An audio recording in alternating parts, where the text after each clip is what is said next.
back. Well, you want to meet us Good evening, everybody. It's pretty cold, I know, and you're really pleased to hear this. My name is Anisha Dunne. I'm a Minnesota state coordinator for the Articles of Freedom that are the works of the Continental Congress 2009 that took place this past November and was spearheaded by the We the People Foundation for Constitutional Education.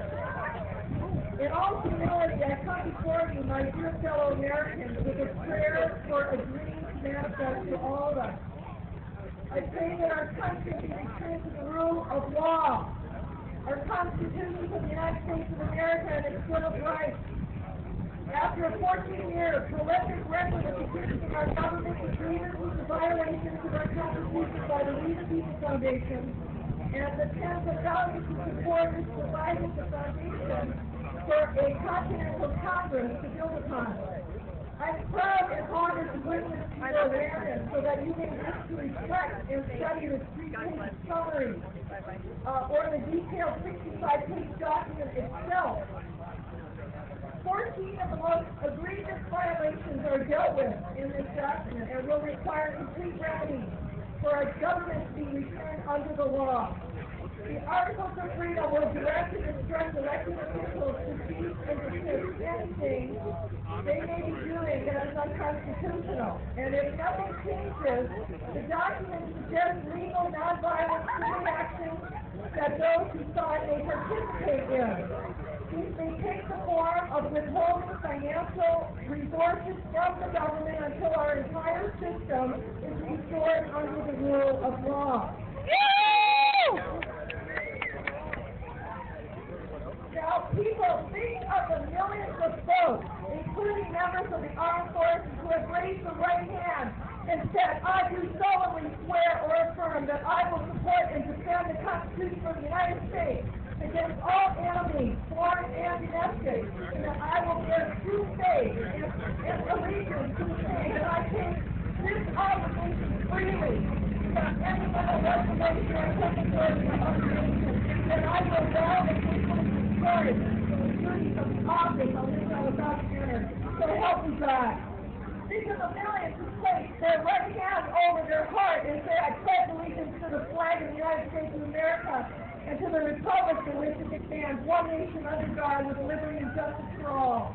I ask you, how could anyone who has pledged their devotion to the Constitution reconcile the following violations of the Constitution that are destroying America today? Well, they can't.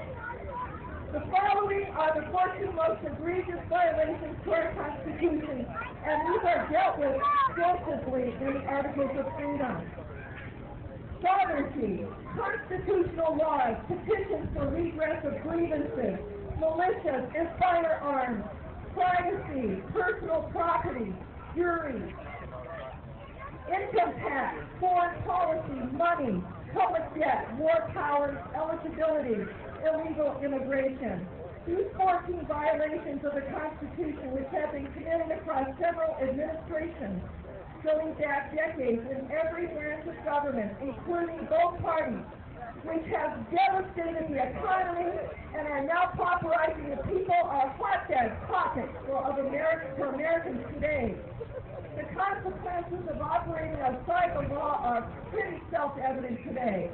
What are we going to do about this? Can elected officials help us with this?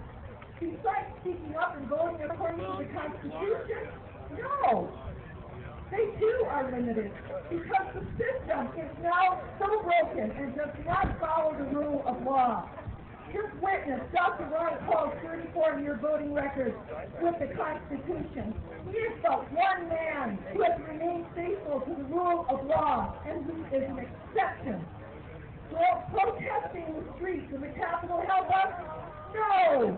Although it is our right to protest under the First Amendment, it does not serve due process of law. However, it is with deep gratitude to the organizers of this Tea Party Patriots who put this together. It is because of their efforts that it is fortunate you read the news of the Articles of Freedom and how you can play a part in this daunting effort. Otherwise, you may not have heard about them. The solution, people, is the Constitution.